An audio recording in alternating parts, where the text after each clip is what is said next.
Mari kita berdoa. Ya Tuhan, dalam kemurahan-Mu, pagi hari ini kami, para serayan, para pelayan Tuhan, bersekutu melalui virtual online, belajar bersama, mengalami kuasa firman Tuhan yang berdampak pada seluruh panggilan kami. Kami rindu dengar firman-Mu sebagai kekuatan yang mengubah. Di dalam nama Tuhan Yesus Kristus. Amin. Baik Bapak-Bapak dan Ibu, sebelum kita bahas tentang potensi titik kritis dari sebuah komunitas pelayanan, terutama berhubungan dengan Bapak Ibu, mari kita renungkan satu bagian firman Tuhan, Kejadian 24. Kejadian 24 ayat 1, 2, dan beberapa ayat lain. Ayat pasal ini cukup panjang, 67 ayat, tapi saya tidak baca semuanya, hanya mengutip beberapa ayat. Yang kita mulai ayat 1, adapun Abraham telah tua dan lanjut umurnya, serta diberkati Tuhan dalam segala hal.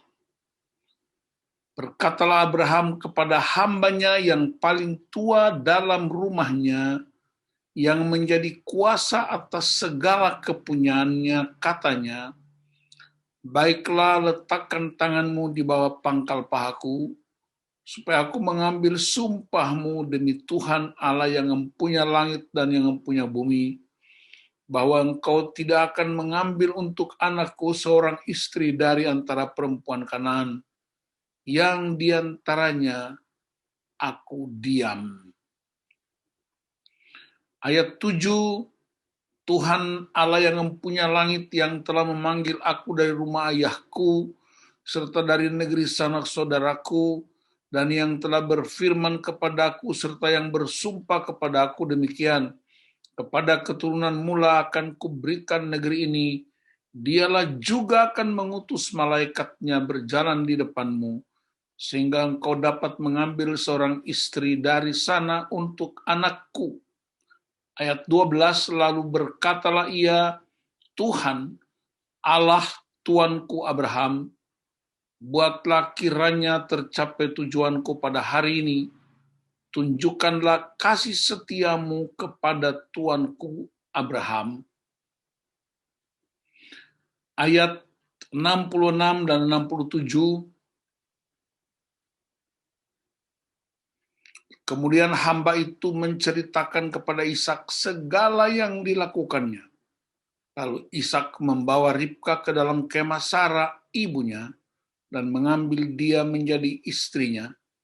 Ishak mencintainya, dan demikian ia dihiburkan setelah ibunya meninggal. Bapak dan Ibu, saya harap nanti dibaca seluruh kisah ini tentang penggenapan janji Allah terhadap Abraham. Kita tahu cerita Alkitab. Sejak Kejadian pasal 12, Allah sudah mengikat janji dengan Abraham tentang tanah perjanjian, tentang keturunan, dan tentang berkat bagi bangsa-bangsa. Dan peristiwa itu berlangsung cukup lama. Lalu pada pasal 24, kita temukan proses penggenapan janji. Perhatikan Bapak dan Ibu, Allah yang berjanji dengan Abraham bahwa melalui Abraham bangsa-bangsa diberkati. Abraham akan mendapatkan keturunannya sebanyak seperti bintang di langit dan pasir di laut. Abraham juga punya sejumlah budak atau hamba. Dan dalam catatan Kejadian 17, Abraham punya 318 anak yang dilatih untuk siap sedia memenangkan pertempuran. Seorang kaya raya di zaman itu minimal punya 1.000 budak atau hamba. Dan dalam kisah kita temukan ternyata hamba yang tertua dan sangat lama mengikuti Abraham adalah Eliezer. Dan Eliezer diberi kuasa untuk semua yang dimiliki Abraham. Bahkan Abraham pernah bicara sama Tuhan. Kalau dia tidak punya anak, biarkanlah Eliezer yang mewarisi seluruh milik kekayaan. Tapi Tuhan bilang tidak, akan ada anakmu dari kandungan istrimu Sarah. Jadi Tuhan ikat janji tidak hanya dengan Abraham, tapi juga dengan Sarah istrinya. Jadi ini paket sempurna. Nah, untuk menggenapi janji supaya keturunannya menjadi banyak dan berkat itu mengalir buat bangsa-bangsa, perhatikan ayat ini. Abraham tidak pergi mencari istri buat Ishak. Itu hebat sekali. Tapi Abraham menugaskan Eliezer hambanya. Bapak Ibu bisa bayangkan, seandainya Eliezer bisa memilih perempuan bukan dari keturunan Abraham, betapa bahayanya janji itu. Abraham begitu berani mempercayakan warisan itu untuk diaplikasikan, dilakukan oleh Eliezer. Abraham menyuruh Eliezer untuk pergi mencari di keluarga Abraham. Berarti kita belajar apa? Kita belajar tentang karakter seorang hamba. Eliezer punya 3 karakter yang patut kita pelajari. Yang pertama, dia dapat dipercaya. Setia. Faithfulness. Saya rasa dan saya pikir kita manusia biasa sekarang ini tidak mudah mempercayakan sesuatu yang berharga untuk seorang pembantu rumah tangga. Paling-paling kita serahkan kunci rumah kalau kita pergi keluar kota. Tapi ini menyerahkan janji Allah. Berarti Abraham menaruh percaya kepada hambanya. Berarti hambanya adalah punya karakter yang sangat dapat dipercaya. Itu prinsip yang luar biasa. Dan kita ini, Pak Beni, Pak Bani, dan Pak Alex, dan Ibu Evi, kita kan menyebut diri hamba. Kita bukan bos di pelayanan. Kita hamba. Dan bukan hamba ketua majelis, bukan hamba ketua sinode. Kita hamba Tuhan. Dan Tuhan lebih hebat dari Abraham.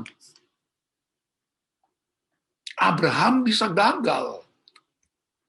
Tapi Tuhan tidak gagal. Jadi dia mempercayakan prinsip janji berkat buat bangsa-bangsa. Dia mempercayakan keturunan seperti bintang di langit dan pasir di laut untuk seorang hamba supaya dia lakukan. Dia menyerahkan tanah perjanjian itu untuk dilakukan oleh seorang hamba. Bukankah ini karakter yang luar biasa? Karakter dapat dipercaya. Dan ini menjadi pukulan besar buat saya ketika saya merenungkan kisah ini. Betapa dahsyatnya hamba yang setia itu. Dia mendapat kepercayaan dari tuannya untuk mewujudkan janji Allah. Kita tidak dapat kepercayaan itu dari seorang manusia biasa, tapi kita dapat kepercayaan itu dari Tuhan yang empunya janji itu. Sehingga mari kita uji, apakah kita hamba-hamba yang dapat dipercaya. Yang kedua, perhatikan dalam ayat 12. Karakter yang kedua yang patut kita pelajari dari seorang hamba ialah dia punya kerendahan hati. Kenapa disebut rendah hati? Karena seluruh keputusan yang dia kerjakan, perjalanan yang dipercayakan kepadanya, dia berkomunikasi dengan Tuhan yang adalah Tuhan dari tuannya, yaitu Abraham. Perhatikan ayat 12, pernyataan Eliezer. Lalu berkatalah ia, Tuhan Allah tuanku Abraham, buatlah kiranya tercapai tujuanku pada hari ini. Tunjukkanlah kasih setiamu kepada tuanku Abraham. Orang yang rendah hati, dia selalu mengandalkan Tuhan. Dan orang yang sombong mengandalkan diri sendiri. Perjanjian Lama menyebutkan, diberkatilah orang yang mengandalkan Tuhan, tapi terkutuklah orang yang mengandalkan diri sendiri. Mari kita periksa karakter kita, kerendahan hati, itu membuat pengurapan Allah itu mengalir seperti air sungai yang deras. Dia bersujud di hadapan Tuhan. Eliezer bukan penyembah Allah. Eliezer bukan penyembah Tuhan. Tapi dia melihat bosnya menyembah Tuhan. Dan ketika dia mau melakukan tugas bosnya, dia berseru kepada Tuhannya bosnya. Dan itu bukankah sebuah kerendahan hati yang luar biasa?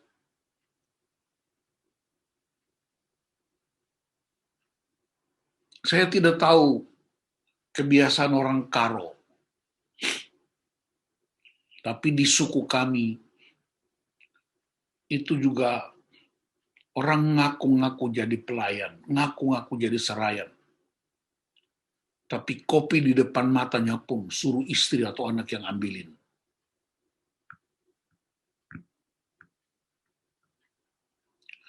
Khususnya Pak Beni, Pak Bani, dan Pak Alex.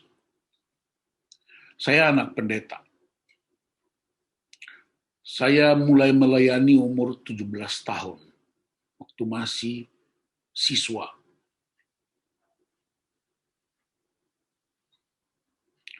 Waktu kecil saya bangun setiap jam 4:30 pagi. Kadang-kadang dipaksa, kadang-kadang bangun dengan sendirinya. Saya punya pengalaman organisasi yang menurut keyakinan saya cukup mumpuni.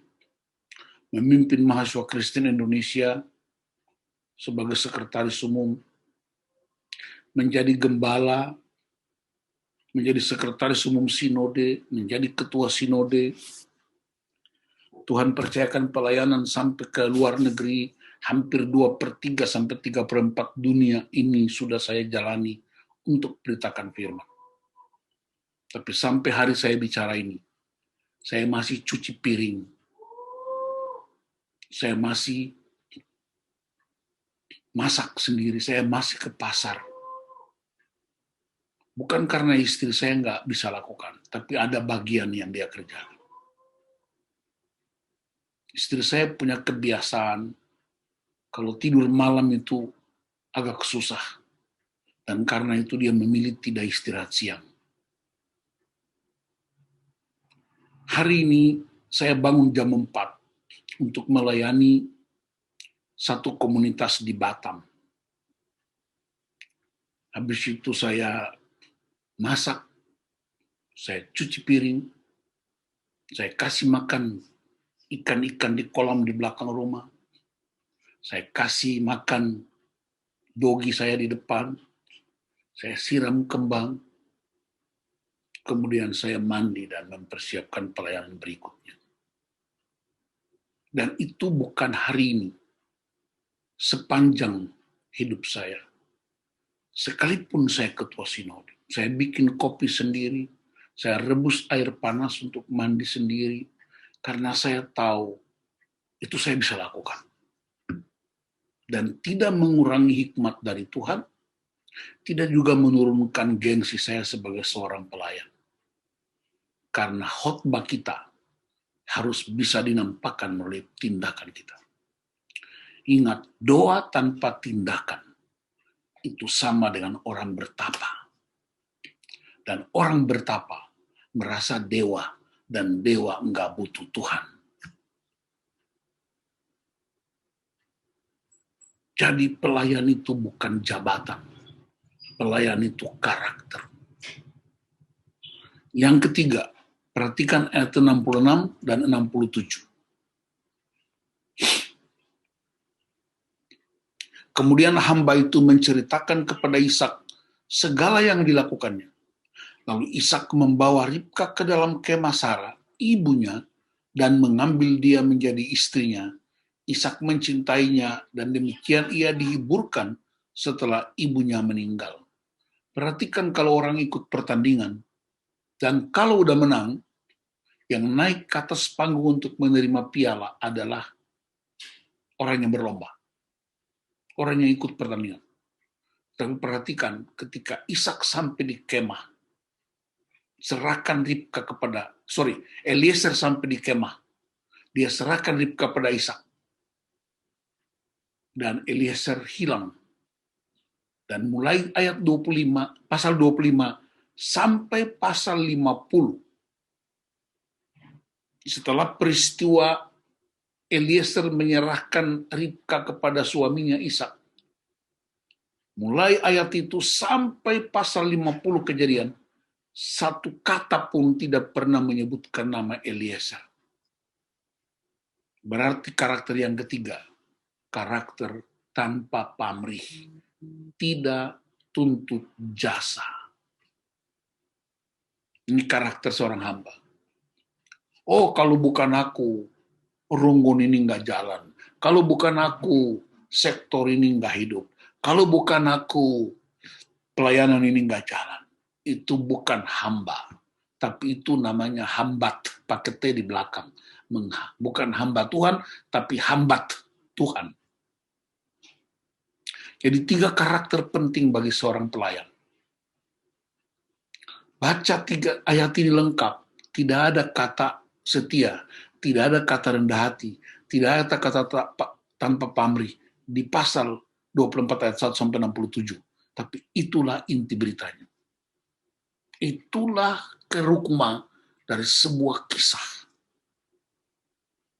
Jadi mari, sebelum kita mulai melakukan crossing, sebelum kita mulai lagi kembali, kita berserah di hadapan Tuhan, kita tanya Tuhan, benarkah aku ini hamba atau bos?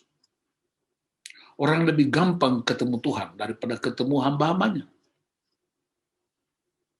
Saya selalu berkata, saya lebih gampang ketemu Tuhan daripada ketemu pendeta, ketemu pertua di atas.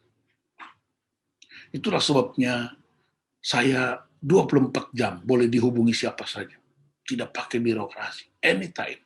Kalau saya bisa jawab, saya lakukan. Kenapa? Karena itu prinsip pelayanan yang tidak bisa kita tukar.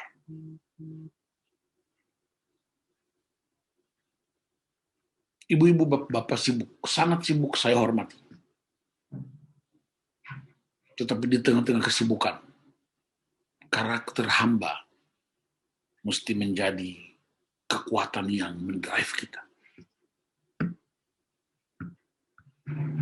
Periksa pelayanan di gereja. Periksa pelayanan di sektor. Dan saya percaya Tuhan akan mempercayakan lebih dan lebih dan lebih. Dia tidak akan yang mempercayakan pekerjaan, tapi dia mempercayakan hikmat-hikmatnya. Dia mempercayakan hatinya buat kita. Dan sebelum kita doakan firman ini, saya mau tanya satu-satu.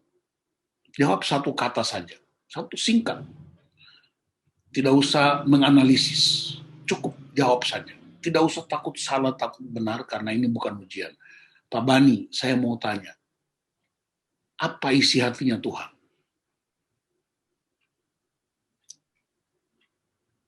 Isi hati Tuhan itu penuh dengan kasih. Oke. Pak Beni, apa isi hati Tuhan?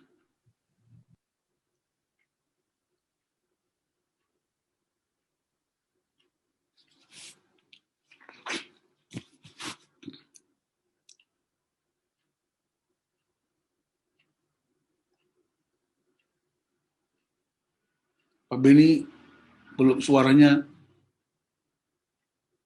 bisa di-unmute.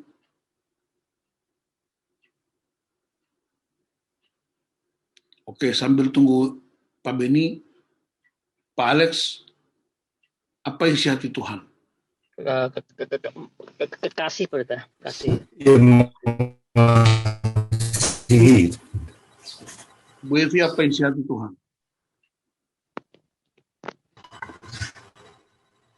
Menyelamatkan saya. Beni, apa isi hati Tuhan? Mengasihi, Pendeta. Oke, tidak ada yang salah. Isi hati Tuhan tidak boleh ada yang binasa. Dan yang tidak binasa, tidak boleh binasa, itu umatnya. Dan dia percayakan isi hatinya kepada hamba-hambanya. Siapa hamba yang diserahkan isi hati Tuhan? Yang dapat dipercaya, yang rendah hati, dan yang melayani tanpa pamrih. Kita berdoa untuk firman Tuhan. Bapa, terima kasih. Biarlah perenungan singkat ini mendrive kami sebagai pelayan-pelayan Tuhan untuk mengerti bahwa Tuhan mempercayakan isi hatinya buat kami, yaitu jiwa-jiwa yang harus diselamatkan. Jiwa-jiwa yang terkoordinir di dalam gereja, di dalam sektor, bahkan di dalam kategori-kategori. Tolong kami Tuhan, layakkan kami, urapi kami, untuk belajar mendapat kepercayaan dari Tuhan. Dan ketika kami mendapat kepercayaan dari Tuhan, kami terus connect dengan Tuhan sebagai tanda kesembuhan hati kami. Dan kami tidak menuntut jasa apa-apa, seperti Kristus yang menyelamatkan tanpa pamrih. Dalam nama Tuhan Yesus Kristus. Haleluya. Amin.